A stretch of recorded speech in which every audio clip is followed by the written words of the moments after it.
Now this is the time say every criminal say na do kura na wiade na ondam osiade yo osiade yo kunfia me okura na wiade onam say otumfo kura na wiade onam osagefo kura na wiade onam wanche kura na 10 years say bia odibre bia soronko a ukwa mesrew ba bia obeda no mesrew makukọ bini honom no akukọ bini enwo ho bi your friend say nantwi bini enwo ho bi your friend say ayi sa aboa ekura me rafini din aboa na so den mesrew aboa me na me kai ni din good aponche bini mesrew mani bi wo ho no de woni say wona me fichire no de ya me santi ha woni bebo say ka be say aboa na to chiri wa bi o president o bebo no me ex president say no hoye ma hino the whole world me nye partisan politics e kan sisi dua MPP fo o ma be sell man no me say o pa fa ko ba bia fa ko hefa MPP fo ma be sell man no abusunye me kan na say data na ne bo aye din nyina efri kana Ofori Attah o ye data na ne bo aye din no efri kana Ofori Attah enye obia o ye friend say airtime na otoya kasa wa minute na asa no every kana Ofori Attah ye patron na ne bo aye din nyina every kana Ofori Attah oware nyame tua ne ka mimi do nyame sa maame no nyame tua ne ka na oba basia anka enim se wodem ka wa koma pa ma o man no na nyankopa ya dom na o de dibra bi se ahya won sa this the same wo be boa ama de na koso no na wo de na chese wo twadi me ka bibia me come nine. So we mpapa kura be na se wo ba betena gan kunya se na se odi nsamfo a wo ye metamfo last fine mo be fa the bank na wo the bank na 10% okay na ono as finance minister no ono so atene de wo de wo se watene de ono no wako di animu ma ya pebosia no ono wo am se 20% ya metu aka nti o mabu boost statue no o ma mu ni ye nti o mabu boost statue no wo statue no mo bubu ni wo bia nka se ko bubu ni yem wo mafunu e wo won see me na me de pra abusia yama okwaba eba ahinkan TV sene abribia ye no mo de odo abo odom a ye de build this platform yesrew say your first time a wo hwe ya na wa subscribe na wa like na wa share ama adofu bia na wa hu nipa kro na hu de ekoso ewo man mu enne ye ba bebubu de ekoso ewo man mu enuma bebre na ekoso ye ba bebubu hu na ehu ni poma sibre na ansa na ye bekoso no ma me mfa obi a oboaye otayachi se ye do ye sorry o se ye kwahi o ni patitiru bi otayachi ama di sa adwuma di ebrao abribia na abribia sankofo ye hwan mo ye day by day enterprise o hwa atade ye hyemi otimi say yes o masi o mobo se ampa o mbetayachi e o bibia ye beyim day by day enterprise opo mu dwumadi a omo ya ankasa eba washing soap ana se bathing soap dia enko emu bia se wo Ghana ha dia bi na ope no ana se amono ne dia bi na ope no enko ebi wo honom obenya bi ato se ba se eye shaving stick liquid soap afia liquid soap bia eba afia liquid soap bia okọ day by day a obenya bi den na ope adi bia ope ye kwe mosquito kwe eye ni spray den na ope adi biara ope bia no se okọ day by day a obenya bi wo honom na eno so eye either say open either say bulk ana say utu akoton ana say oton mako eye retail omuni problem omaduma omo workers no so omanim te omanim da ho kama ukoduru honom a wanka se wani baje omo no ma so te da form discount no and ya atete so say hu sure ntina chese okọ honom a de opa bia onsa beka na opa mu location amu techiman sunyan station abonsan na ase pe techiman sunyan station abonsan na ase pe ida se wo ebetima ba so wa akra wo kuma se wo tamale opese omode normal bi manu wa omuni problem omo package ni kama na omode amane na wonsa aka so opa omo contact e wo screen ase na wa pick na wa from na odi omo adi nsawo so na bibia wie kama kana bibia wie sine usipem yes na ba de koso e wo man mu no na manya mi ankasa me panyi kese wo me nchen ai me ne na di sa adwumadi wa onim ne dada MC foreigner ai meja ama me na odidi aka ye den ato aso amaye na MC foreigner yeah and MC foreigner Allah say ho Allah me say ho all right no we be akwa wa eda wase say waje bra a ohwe ahenkan TV man forget to subscribe but now I like now I share so na madiga ka chon se me bri na be ka ho asem me do nyame sem no do so e do so ti be bo no po na mo Ghana for akudi e koso ene se ne dintin ni oteti amu ene eye say 13th right 13th February mo medasi ene say sha exactly 1 month and some days ni his LSN JDM ebetina akonya no so piao no betina akonya no so no wa sheki man no me do nyame wa sheki man gidigidi me do nyame JM is at work na like o hwe senior wo si ebo adwuma na like I don't know if it's a Kwame Nkrumah ne honhom na be hye your friend say JM mu say din I don't know like say I feel now while raising the conscious so said den I don't know said then time maybe a chums no ye adwuma sa na yahu na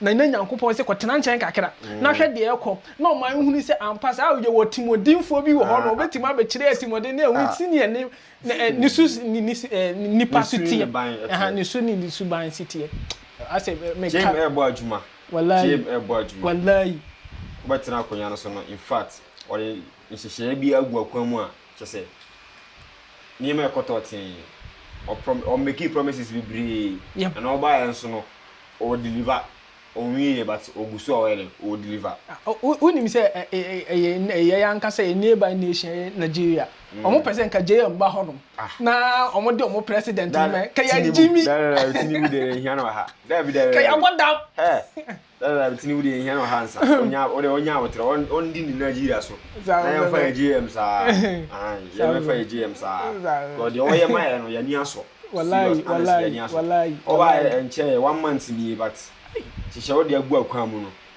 kaji ko sinti no say Ghana say e koso say ya Ghana e future that's it and to say ya no a ma so rekoi a be gundi pa ni ma si poto madam no je obo adwuma me kan sisi dua MPP fo o ma be sell man no me say o pa fa ko ba bia o pa fa ko hefa MPP fo o ma be sell man no serious o ma be sell ma tete no senior no ma si ko na nsen no chale o de to aso na me say meeting hit dem by na nsi ya o de bua hwe ni mo de agu akwan hwe ni mo odi gu akwan hwe ni appointment o she ye bo say on fa moro system ministers ampa wadi ni bo she so ni ministers na o appoint no o mo nyan lose number of you kra o ka so o be fa no correct eno che say odi ni bo she so pepe sa pepe so na yembosim oko media no so a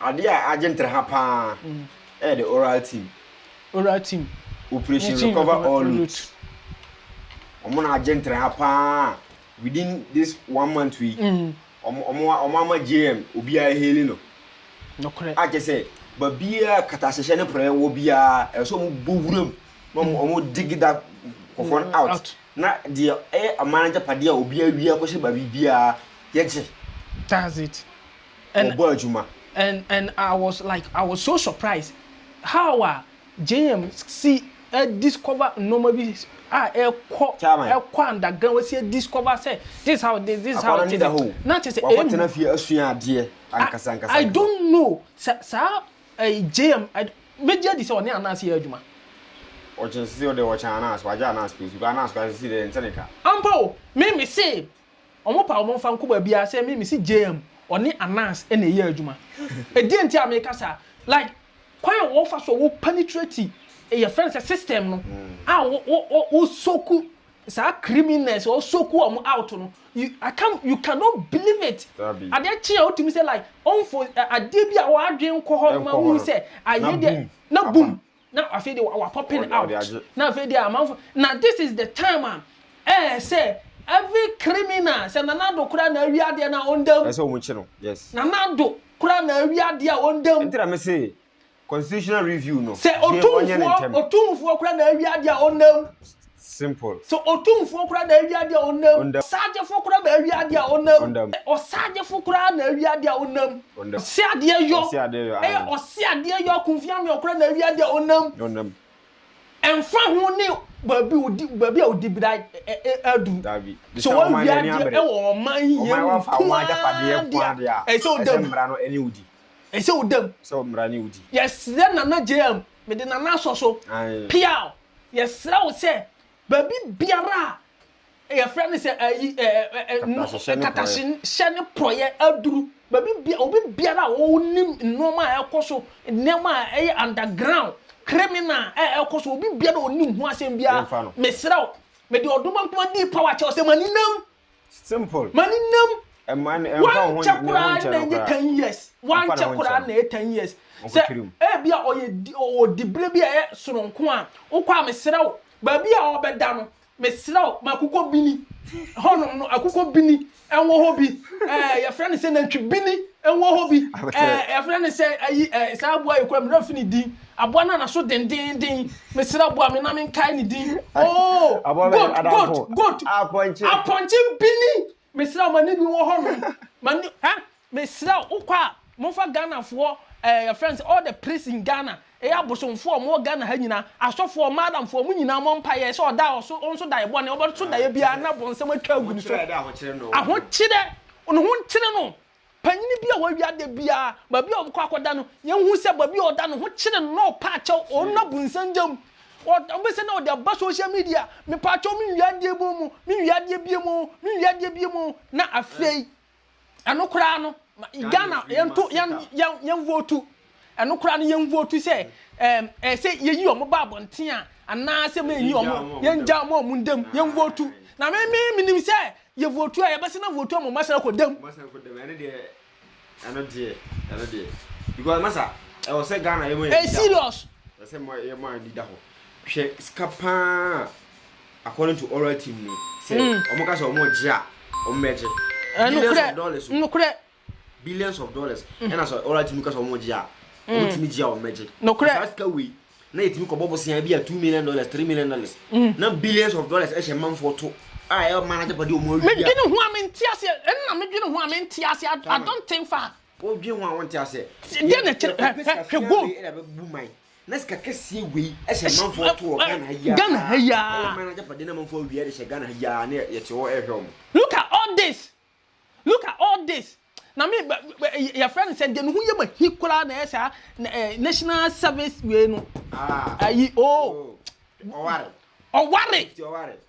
nyame tua ne ka me do nyame sa maame no nyame tua ne ka na oba basia anka enim sa wodem ka wakoma pa ma o man no na nyankopa ya dom na o mo de dibra bi se ya sha won sa instead say wo be boa ama de na koso no na wo de na chese wo twadi ode kro no na wo twadi na nipa na 90,000 na say dey nipa over 90,000 ghost names over 90,000 nipa over 90,000 katua na wugidi he nyame tua woka me do nyame se nyame tua woka ba bibia wo bia nyame tua woka wo da won so da ye bone me do nyame se wo da bonsam dwangu achi wo didi abonsam ningu maifo ningu Ghana baifo sese na ehia mo wallahi Ghana baifo this is the time aye ehia mo nipa bi se na ka ese nka mo kɔwe ne nam na nka ba this time na nka bo twetwa ne nam agu opampa tire so na mo che me kora mewibi ai me kora mewibi enkwasiasem se yeti oman yemu na nipa de sani atimi afa oman sika nipa over 90,000 akatua na woni de sa yem ya 90,000 na oma for omo say fine this is the people omo di national service sika nu bi no sa nipa no omo katua ma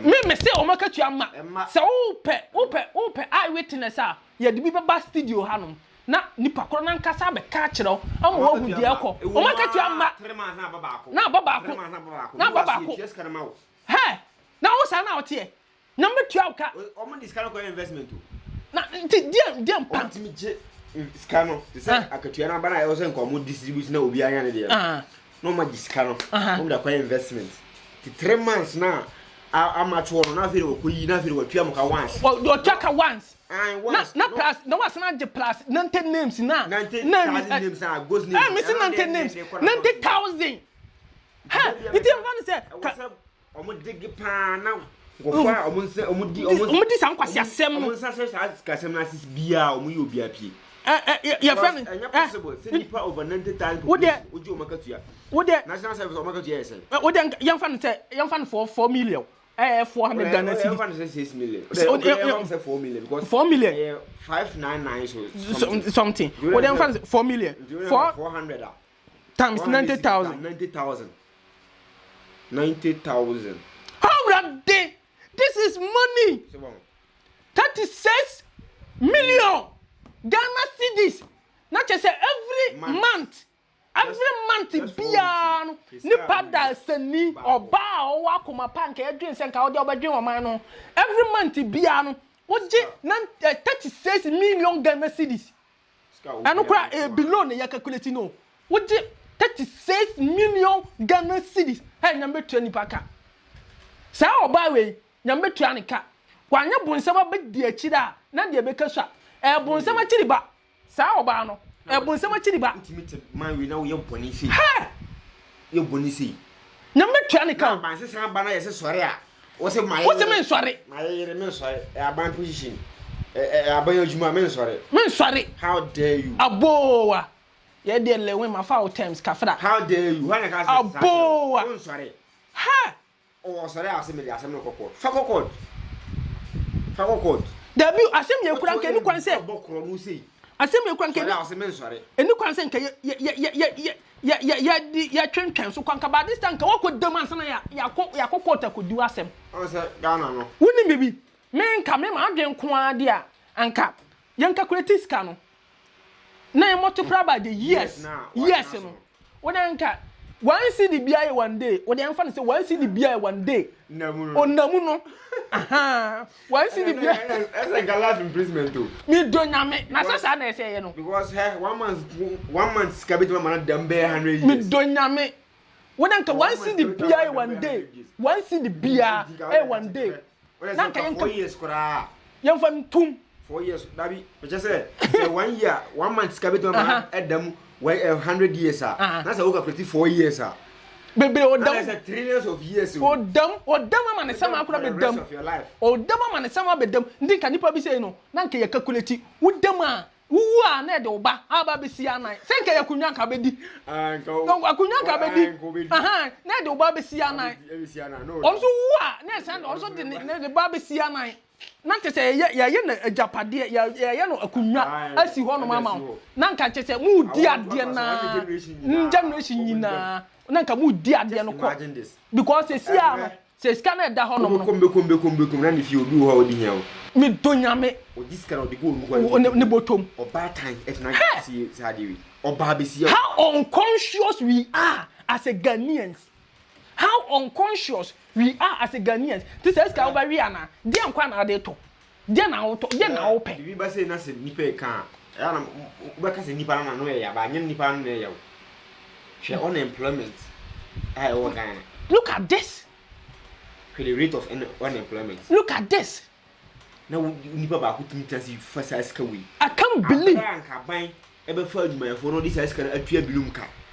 Bia wo se mfu a wudi nti ba se ska ni ho a be fa workers atua mu ka no no say wo the ghost names in this can me say nanado ni mu bi ana nga oni mu bi say nanado ni mu bi na chete nanado ona ni mpanifo na ahye da tena se aye meeting say Ghana ska no medi easy me say damn you are a supreme leader ebeya wan anka MPP government guno eye MPP party no ka guno ka mo ma system no kura mu biem omo ya kromfo na kwa multi party system but akwa is a two party spend a really nka be yan guno me ko so ache say o dwe ho ahonte ase just imagine this one it doesn't make sense nipa back juma wudi nipa baako ati na ba se san ba na yes sorry ache say o hwe we anya no kwa o chinchina twa so sorry people were making the monthly salary say but the monthly salary chirawa sir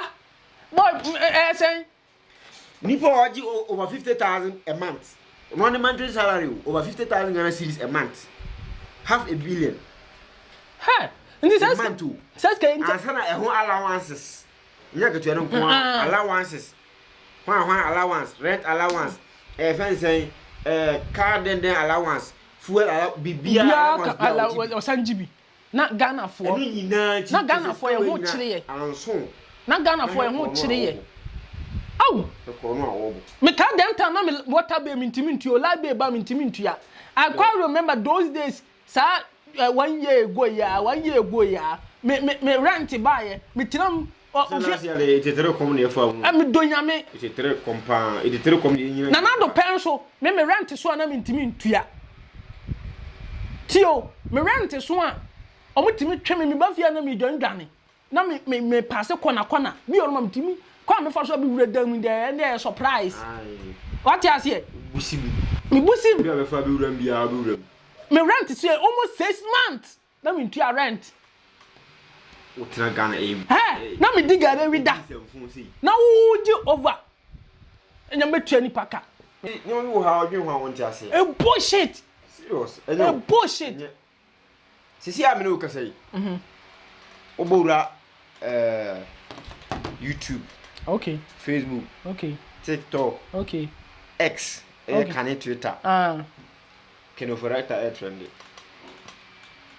What is the reason? Can overwrite a trend. 3 days ago.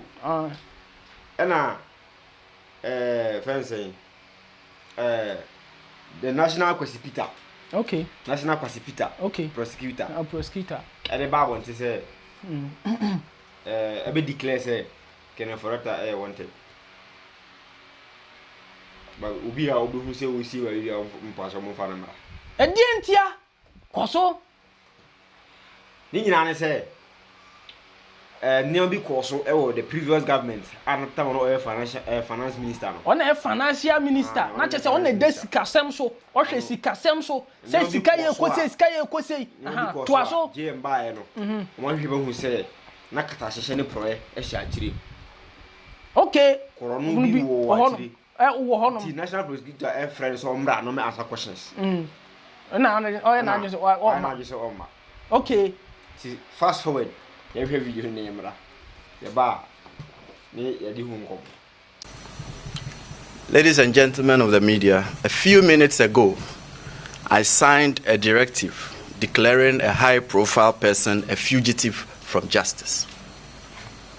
This person is wanted by the OSP to answer charges in respect of several cases, including the following. 1. Contractual arrangements between Strategic Mobilization Ghana Limited and the Ghana Revenue Authority for the stated objective of the enhancement of revenue assurance in the downstream petroleum sector, upstream petroleum production, and minerals and metals resources value chain. 2.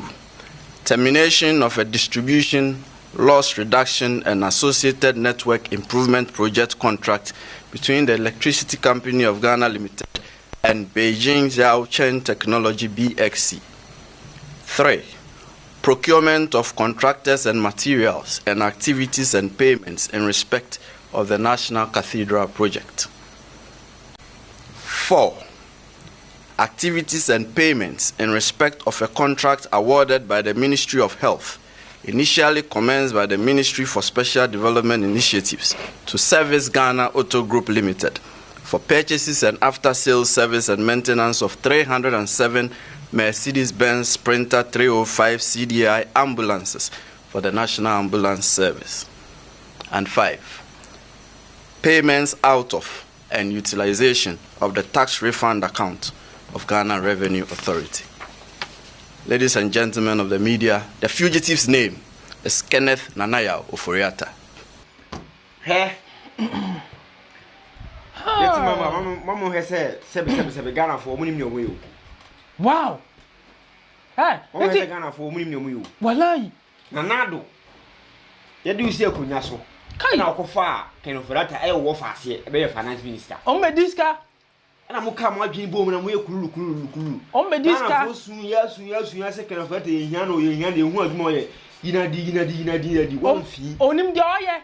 1 fee. oni di oye o ka kire say on di IMFD na ni munti giso owie ansa na wati ma hu de obeye sika na omu di tia last minute omko ye delivery a mo che sika no wie ne de na obeyi ni firi wona de obi fro be she ho na che se o person mo kata na chi na che se o mo che sika ni di wie na che o person kata na chi na no ngo person ko mo be da konya so ngo be o wie ne se be ya de o mo aye no ato ani na anyere enna ho abusunye me count na say data na ne bo aye din nyina every kana Ofori Attah ye data na ne bo aye din no every kana Ofori Attah enye obia o ye friend say airtime na utoya kasa 1 minute na asa no every kana Ofori Attah ye patron na ne bo aye din nyina every kana Ofori Attah ye ambulance e short wo man mu as say o ambulance kura na ne ho aye din na o mo fra o nya bi every kana Ofori Attah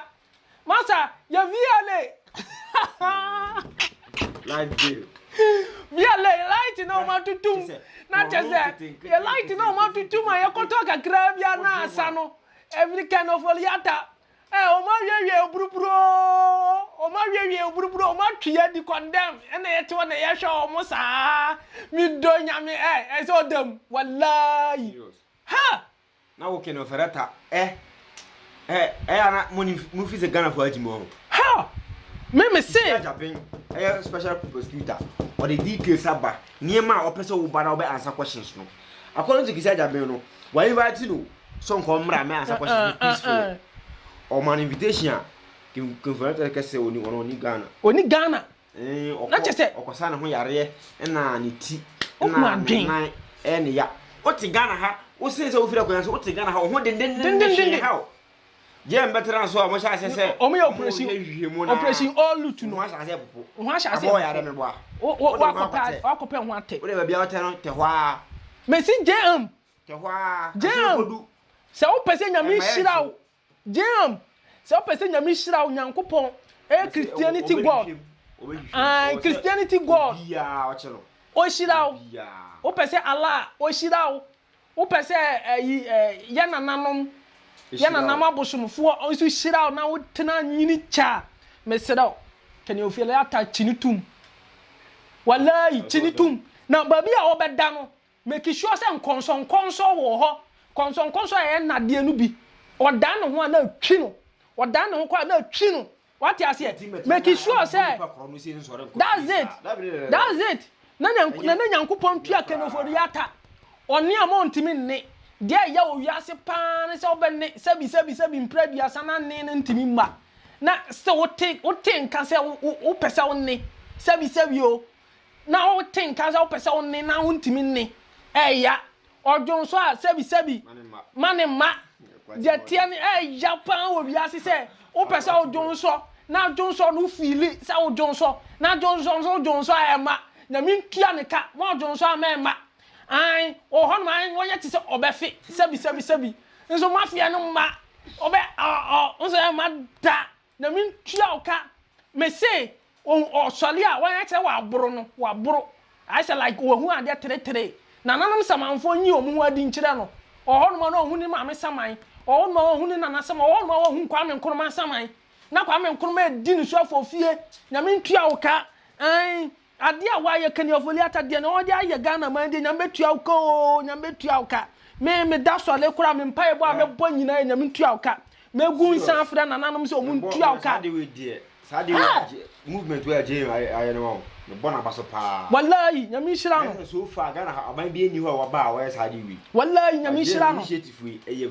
very good ano che say wo na wo ba no wo MP wo minister ya appointed esa wo hwe ye na be wudi kwa asem e be chew because abaya de bo fence ba no eno na de bo tachi ya de bo tachi no na de bo ba nti ka hu se na ekosu se wo ba na so be transe odi nkwasasem a ya de ba yo fo ye se be so sa sori a eso be hwe odi sa pepepe me say GM kran ko onye constitutional review ntem na nkana na do na nkasa he should be brought to book that's it no me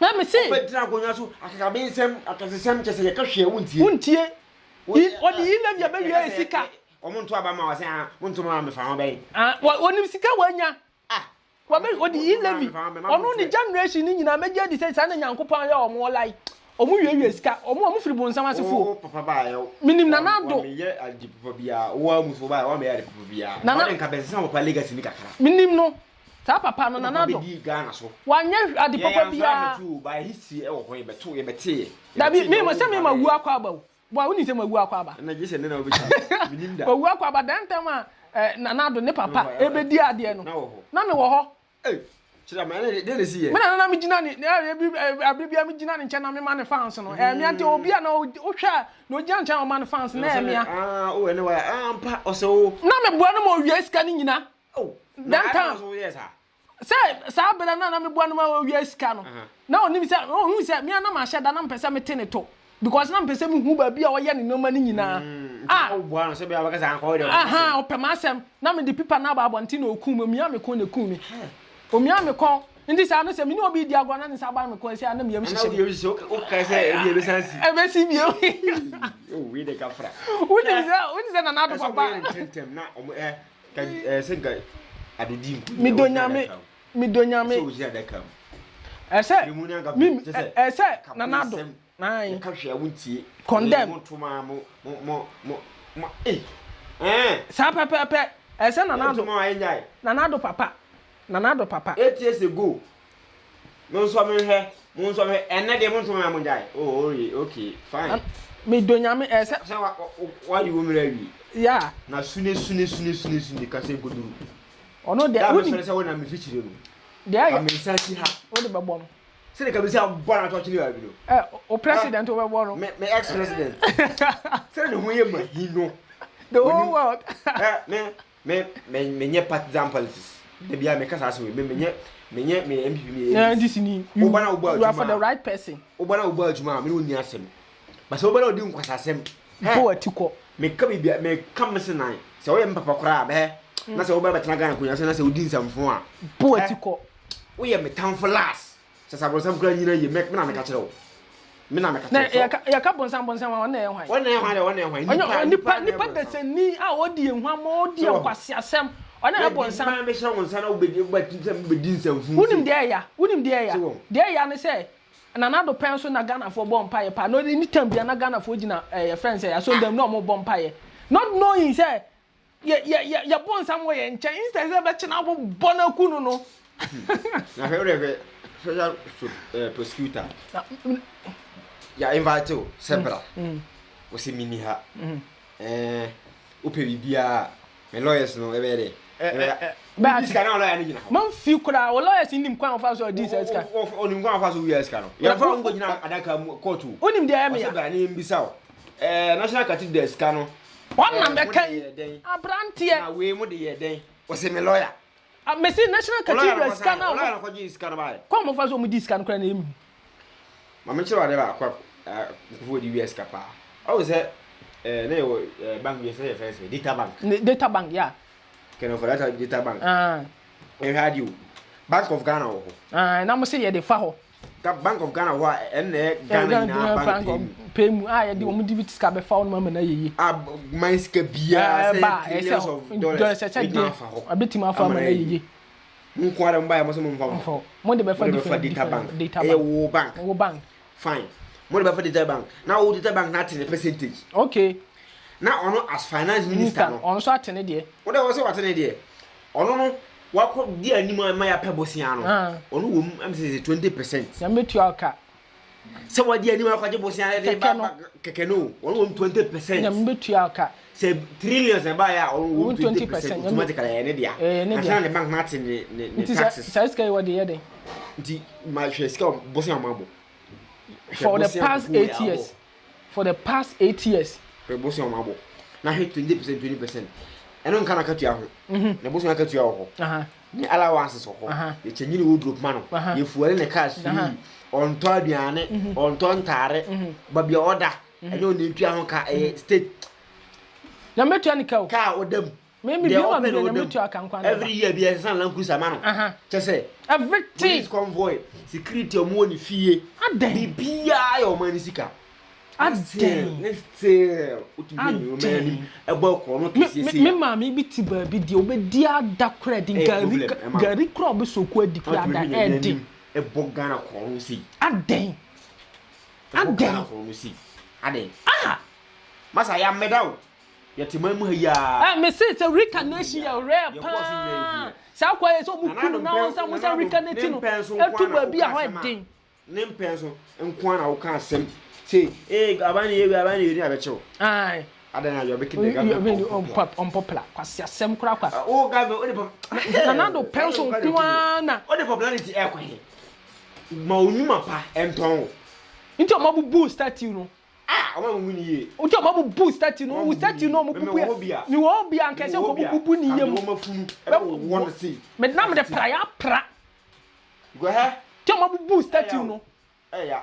So why you know boost statue? I mean, shit out. Why are Juma at you? Why are Juma? And you want to say a new statue now. That's it. Nippon as a knee. Can't afford it. At a miss cry and any statue. I see my see why dear woman I didn't for honor. That's it. I watch as a woman statue is here. That's it. And just Quasiasem. Hey, Mammy say Quasiasem. Me count nine. Me count nine. I may say, where the Yana Puno. And you know, I'm telling beside me. I'll come from who say that. Adam, look at all this. Look at all this. Me see the pana of Bubu and other statue. I mean, Shirano.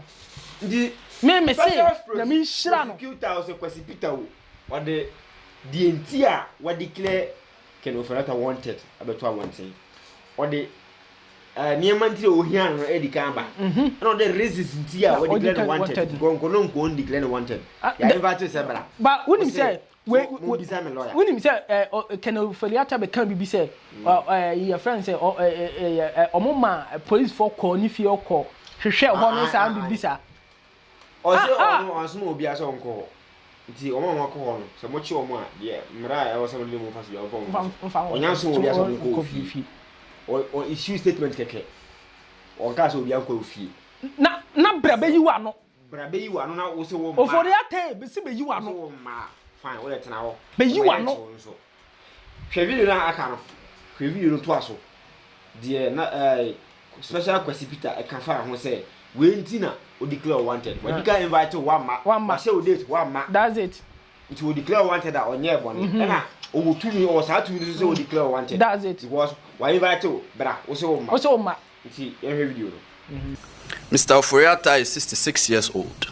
He was the Minister of Finance of the Republic between 2017 and 2024. Mr. Oforiata left the jurisdiction on or around 2 January 2025. On 24 January 2025, the OSP communicated to Mr. Oforiata that the OSP considered him a suspect in respect of 4 of the cases described above. Mr. Oforiata was directed to attend in person the OSP on Monday, 10 February 2025 at 10 GMT for interview. By communication dated 31 January 2025, Mr. Oforiata instructed his lawyers to inform the OSP that he was out of the jurisdiction indefinitely on medical grounds, and that the firm will notify the OSP of his arrival in the country in aid of rescheduling his personal attendance at the OSP. Further, the firm offered its willingness to provide the OSP with any information the OSP may require to aid in the investigation until his arrival in the country. Then on 5 February 2025, the OSP responded to Mr. Oforiata, copied to his lawyers, that the OSP did not need or require notification from his lawyers of his arrival in the jurisdiction. The OSP acknowledged Mr. Oforiata's lawyer's gracious offer to provide the OSP with information in aid of the investigation. However, and this is important, the OSP insisted that Mr. Oforiata's personal attendance at the OSP was required. After all, the lawyers are not under investigation. I don't need lawyers to answer questions on your behalf when you are being investigated. The OSP declined Mr. Oforiata's request to be away from the jurisdiction indefinitely on medical grounds on his say-so. Consequently, the OSP directed Mr. Ofori Attah to indicate by close of business on Monday, 10 February 2025, a reasonable date of his return to the jurisdiction and attendance at the OSP.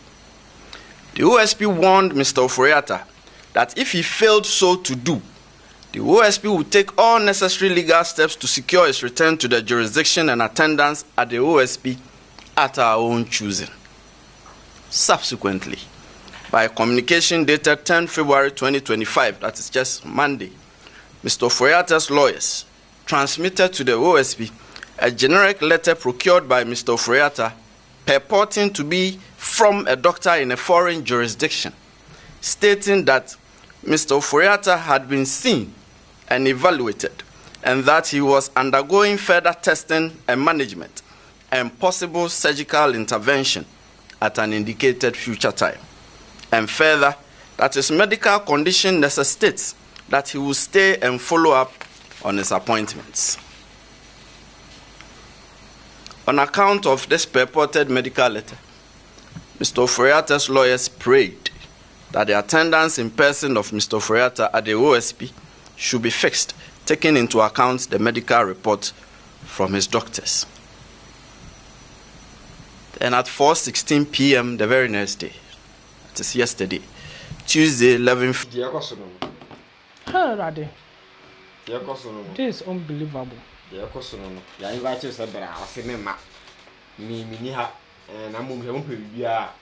Family lawyer. We this can now lawyer no hu. We say na metu aka. Na metu aka nti wan say unyansa nyina aba fo. Okay. Ni nyansa nyina aba fo. Why there? Nti special kwasipita. Esi wa obehu ken fa pe bia so butumi abu anu fa no bra. Na wo achade soronko. Wasem wa. Wo achade soronko utimi nwa no. Ofori Attah manye mistake me fa me dan chi o. Me you am say ne Peter yima Yesu ma ye no. Me fe onforo ho. Me you am simple. Me fe onforo ho. The family abo. Scan we are na me nyina ho bi. We are so am bia ni. Kana wa nyim mistake me fa me fichiri. Na me you am. Na dey say JDM so far JDM o bo adwuma. Chairman, nye ONIGHANA se mo Interpol di obaba. Na Ghana ha.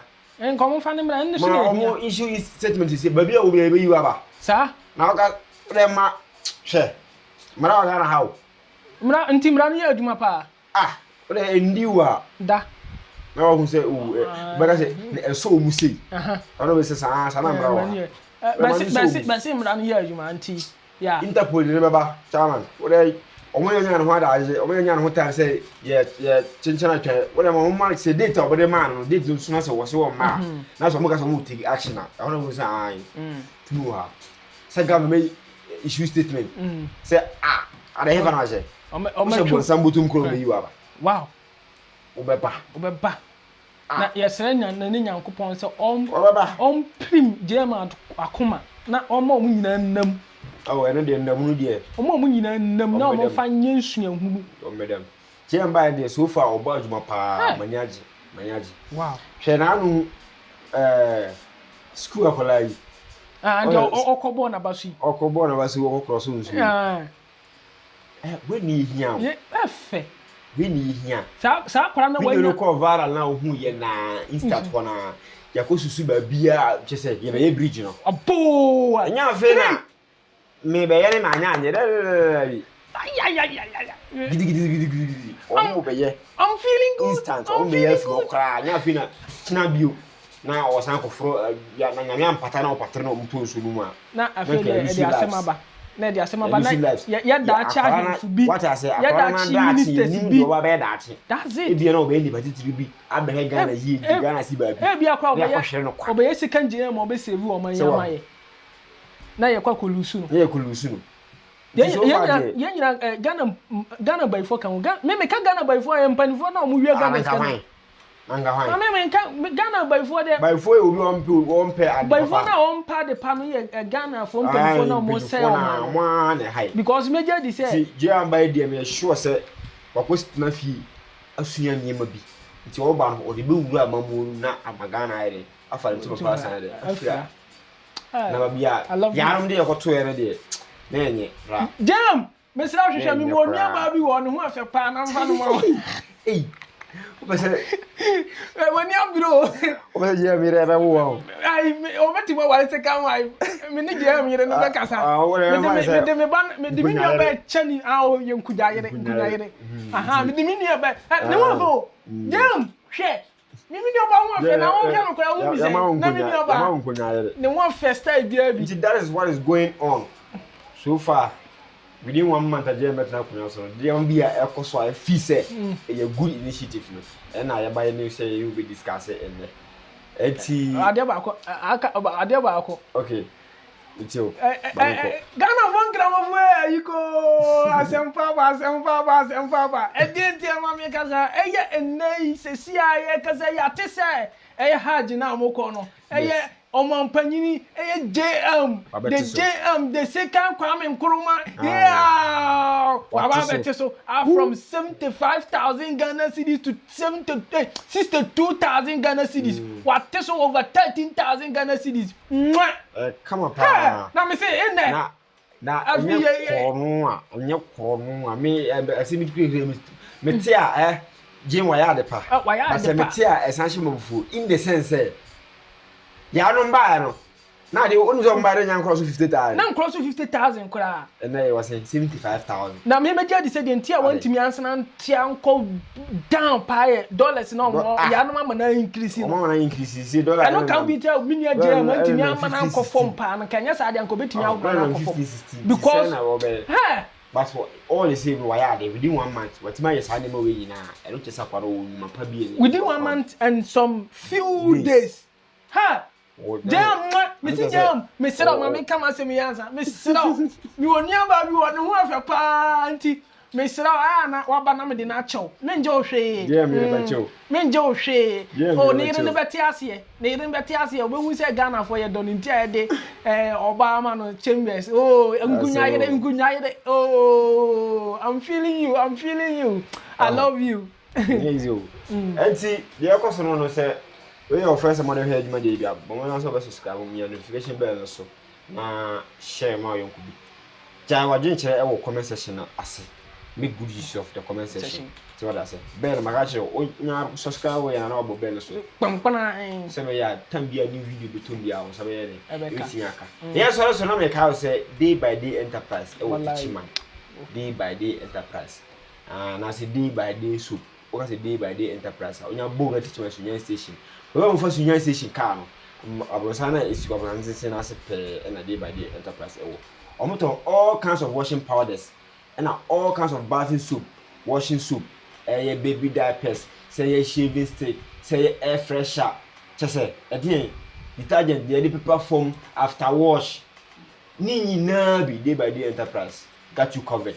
Say a wholesale, say a retail, open the door to a cotton, and now open so tobacco the choir there. O my go school, o toto sani wana washing powders, there to ni sani mana edi amana mana go school for day by day enterprise. Obano, ne diapers no, ne fence, ni mku ne for day by day enterprise. And then out here, say sani mana say washing soap, bathing soap, ni na liquid soap.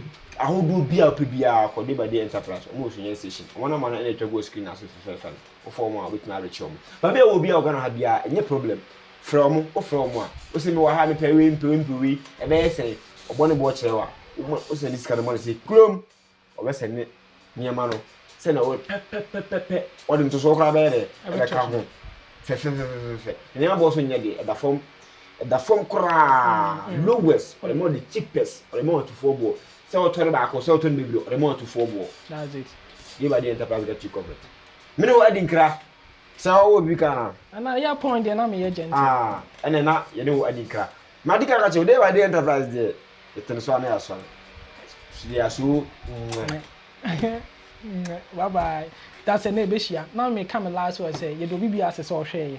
You do be as a subscribe. You do be as a say or share Juma de Maya. Me no na build the platform. The platform say a koya me no e be nya so mfa so. Ye that's it. So share. That's in the business here. Bye bye.